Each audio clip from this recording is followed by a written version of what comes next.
नमस्कार दोस्तों, स्वास्थ्य पर चर्चा में आप लोगों का स्वागत है। आप ज़्यादा से ज़्यादा समय ये वज्रासन में बैठने का हैबिट डालिए और कहा जाता है कि वज्रासन में जब आप बैठते हैं तो से ये पेट का जो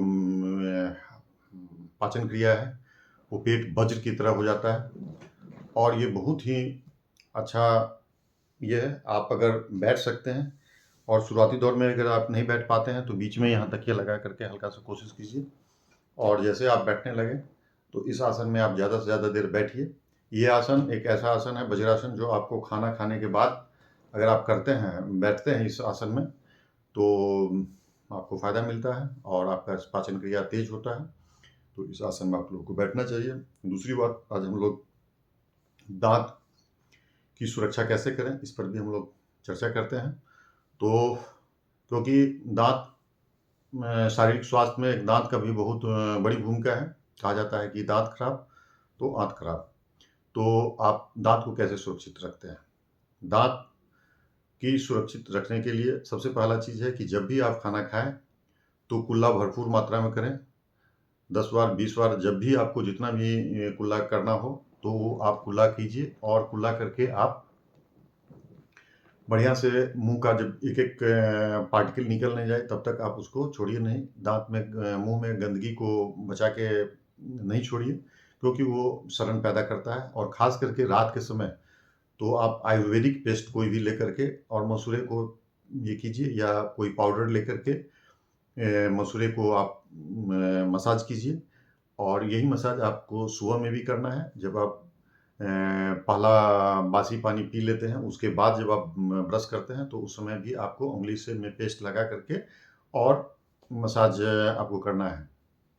जब भी आप उपयोग करें तो आयुर्वेदिक पेस्ट का करें। कोई भी तरह का पेस्ट कीजिए लेकिन आयुर्वेदिक रहे तो आपको ज़्यादा ये होगा, फ़ायदा होगा। और आपको मसूड़े का मसाज पर फोकस करना है। बीच-बीच में आप नमक और तेल के साथ मिक्स करके भी उसका दाँत को में आप रगड़ सकते हैं और उसको धीरे-धीरे मसाज कर सकते हैं। केवल नमक आपका पतला महीन हो ये आप ध्यान दीजिएगा। तो इस तरह से आप दाँत का जो है सो देखभाल कीजिए, भरपूर देखभाल कीजिए। ये देखभाल करना बहुत ही आवश्यक है क्योंकि दाँत अगर सही नहीं रहेगा तो पाचन क्रिया कमज़ोर हो जाएगा। एक बार अगर दाँत कमज़ोर हो गया तो फिर बहुत तरह की कठिनाई अपने आप आने लगती है। तो ये दाँत हुआ। दूसरा चीज़ है कि दाँत का आपको उपयोग भी करना है।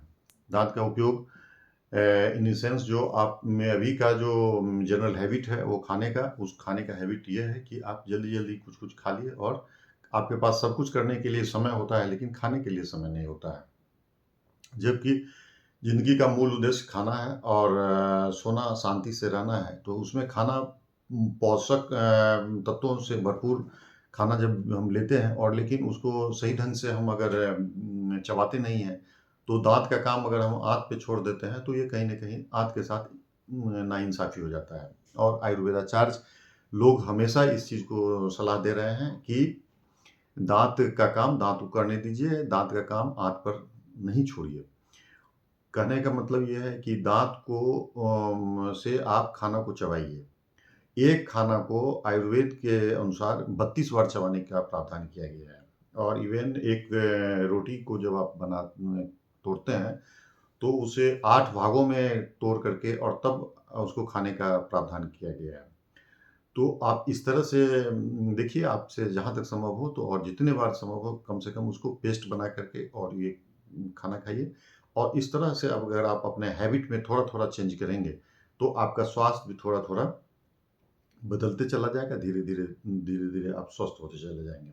होता ये है कि हम लंबे समय तक गलत आदतों के कारण बीमार पड़ जाते हैं और उसके बाद यदि हम आयुर्वेद और नेचुरोपैथ या योगा इस माध्यम से शरीर को ठीक करते हैं, तो हम चाहते हैं कि 2 मिनट में ठीक हो जाए। तो ऐसा संभव नहीं है क्योंकि यहाँ पर सिस्टम पर काम होता है। यहाँ आज अगर आप हैबिट डेवलप कर रहे हैं, जैसे आप अभी वज्रासन में बैठने का हैबिट डेवलप कर रहे हैं, तो ऐसा नहीं जो आपका कल ही आपका आत्म मौजूद हो गया, बहुत बड़े पाचन क्रिया हो गया।